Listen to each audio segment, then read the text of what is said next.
introduce? Yes, today we're going to be talking about spending habits of teens with our guest, Miss Jannette Ferreria, the daughter of Mr. Joe Ferreira. Good morning. Good morning. Welcome back. Nice to Miss be back. Jannette. How's your dad? He's okay. He says you don't miss him anymore because you don't invite him. Because he like you better. Bakit ganon? Pag siya ang guest, kasama ka. Pero ikaw ang guest, hindi siya Kaya kasama. nga busy-busy kasi siya, sabi ko. Oo That's why nga. they don't invite you na kasi you don't say yes. Naman, you're busy eh. Oo nga. Okay, now, how old are you again? Let's 20, I'm 20 Okay. years old. Pero you started Galing siya sa saving. teenager teen. Oo, Okay. you started saving when you were in your... Very young. Like, At a very, very young 5 age. pa lang, yeah. Okay. Bakit? Why do you have to save?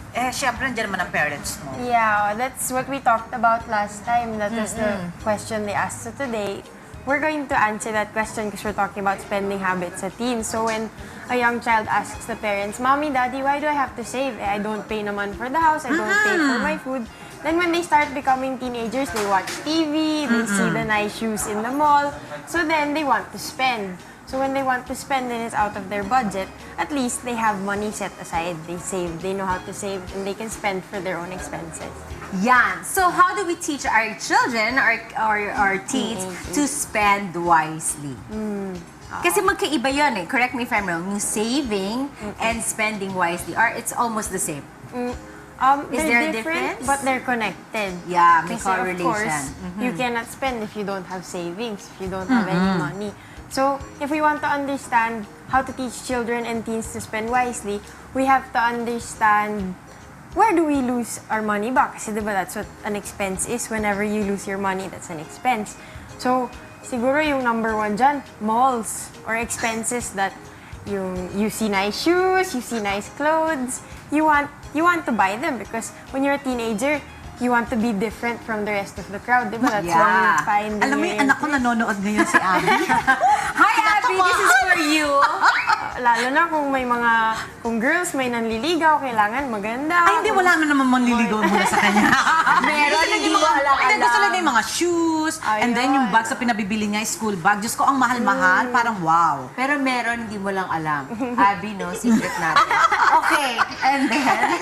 So, ayun. So, syempre, you have to teach your kids na when they spend, kasi syempre, pag bata, you go out to the mall, everything pretty, yun yung gusto nyo.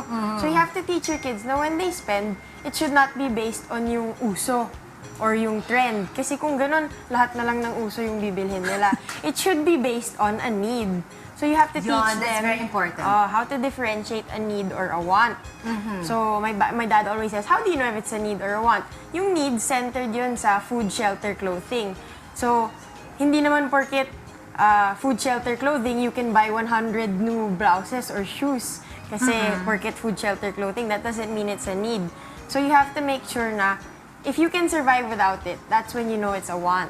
It's just a one. Teka It's lang, not kaya lang really. kasi minsan, syempre, ang mga teens, no, gusto nilang makisabay din sa mga classmate nila. Parang, halimbawa, ganito, ang gaganda ng shoes, tapos ikaw nakabakya. Parang, So, diba? So, pagka ganon, Ano sinasabi sa inyo ng daddy nyo before? he gives us a budget. Kasi in our experience, syempre, lalo na pag uniform yung school mo, ang baduy-baduy naman kung kamukha mo lahat ng kaklase mo, di ba? So you want to look different, you want to have nice accessories, nice bags. So he teaches us, okay, you can have a nice accessory or a nice bag, but you don't have to buy 5 pairs of shoes kasi you cannot wear 5 shoes at once. Hindi ka na magmumukha ka ng timang pagka ganon. So, different ka nga, pero hindi different na maganda. So, he teaches us na, sure, you can follow the latest trends because that's how you find out what you're like, what your personality is, what you like and dislike. But you have to make sure nasa tamang lugar. Live within your means. Live within your means. So, Okay. so he teaches us to manage our expense. And then, those are expenses na yung mall, hindi naman siya kailangan. But it's nice to have. It's nice to discover your personality through them. The number 2 is, syempre gusto mo sumabay sa mga peers mo. Number 2 is outings. So whenever you go out, you hang out at the coffee shop, you go to your friend's house. These are pure expenses. You can't avoid spending if you like going to, if you're older, you like going to the clubs, kung papayagan ng parents.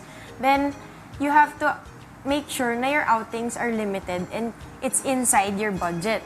Because these are the points where you want to build your support group, di ba? Yung social network mo, kailangan within your means naman. Kasi it's good to go out, it's good to spend, but limiting your outings teaches you to spend wisely, not recklessly. Okay. Ganon. So, Okay. yung mga tips na binigay niya, okay yun. So, paano mo nga how to control teens in spending money? Paano like kanya- you, Oo. di ba? Paano mo nako-control? The number one way to see where you control your money is also the number one place where we lose our money, yung daily expenses. Kasi iniisip natin, everyday naman, kukunti lang naman yung ginagastos ko. But you don't think na every day, there's 7 days in a week, 4 weeks in a month, Accumulated. 12 months in a year. Accumulated, it's not small. So this is where our parents teach us to control our expense. So they gave us an allowance. Then the number one thing they teach us first is, don't bring all your money with you all the time. Kasi doon mo nagagastos. Siyempre, how can you spend what you didn't bring, di ba? And then, if you can, number 2 is, open a debit account. Even when we were kids, syempre, you feel grown up kasi you have your own ATM card, you have your own debit card. Kahit na junior savers account lang yan, you feel grown up. And the more important thing is, you have a place to keep your money. So the habit of setting aside and managing your budget is already there at such a young age. Alam mo, ang dad ko, binigyan ako ng ganyan. Naalala ko sa isang bank pa yun. When I was 12 years old, binigyan niya akong ATM. Tapos binidra ko lahat. Tapos hindi niyo na ako binigyan. Ayun, hindi dapat gano'n. Inubos kasi. Kaya, huwag niyong gagawin yun. Hindi na kayo tutulungan ng parents niyo. Ako wala na. After nun, hindi na ako binigyan ulit. So, kailan ka nag-start mag-ano? When we were young, syempre, underage. Anong young na yon? Mga Yung early age mo? 8, 10, 13 yeah. They would open a joint account for us. So, syempre, we Wow. share. And then, Okay. our allowance, yeah, whatever we dapat set aside, joint. we put there. And then, when I became of age, I opened na my own account. Matipid ka? My dad says I'm the most matipid of his kids.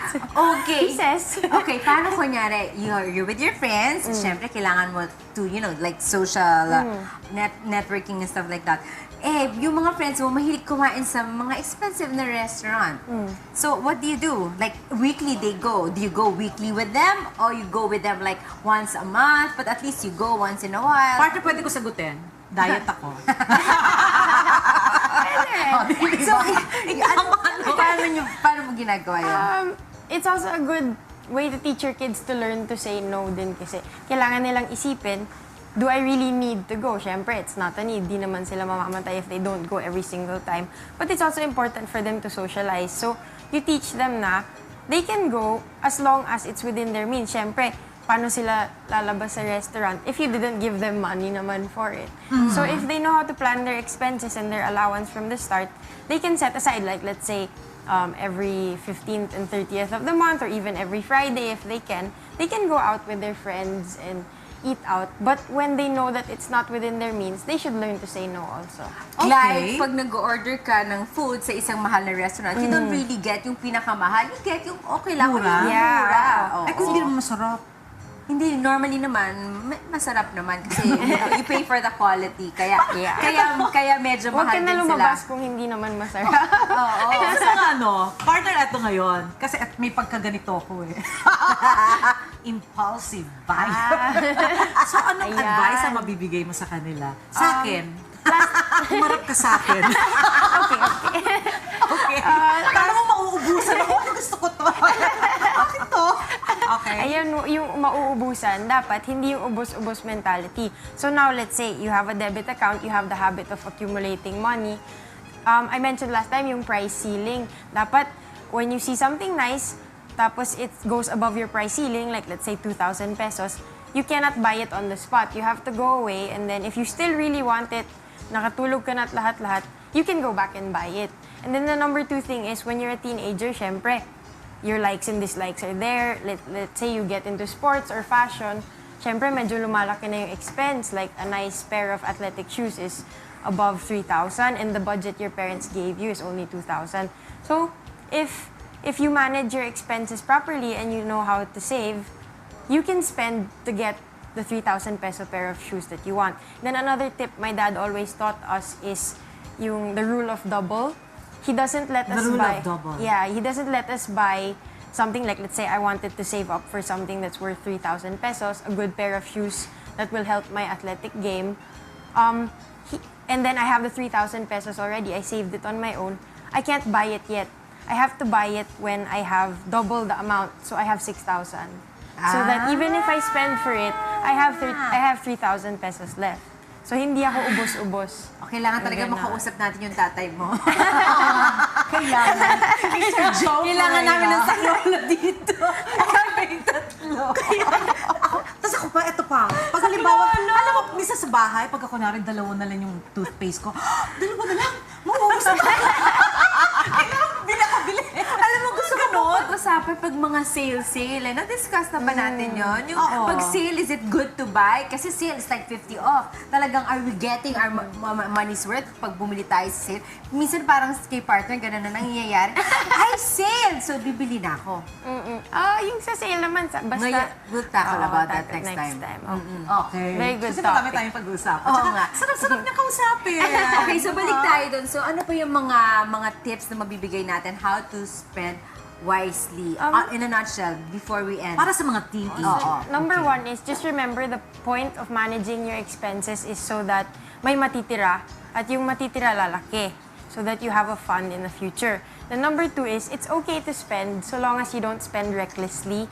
And then the last thing would probably be most teenagers should learn to spend on good things, like even if it's not necessarily a financial investment, spend on something that will make you better, that will better your skills, buy books, teach yourself new things that will help you generate more money pa in the future. So, yeah. All right. Okay. Thank you so much, Thank you Miss so Jennifer. much. Is there anything you would like to tell our televiewers? Or like, where can they contact your father or you if ever they need advice? Probably just contact my dad. He runs a financial planning firm, so whether you're a teenager, a child, or young like at us. heart only, you can always ask him for advice. And his number is? 0917 0917. 848-5820. All right. Thank you so much. Thank you very much.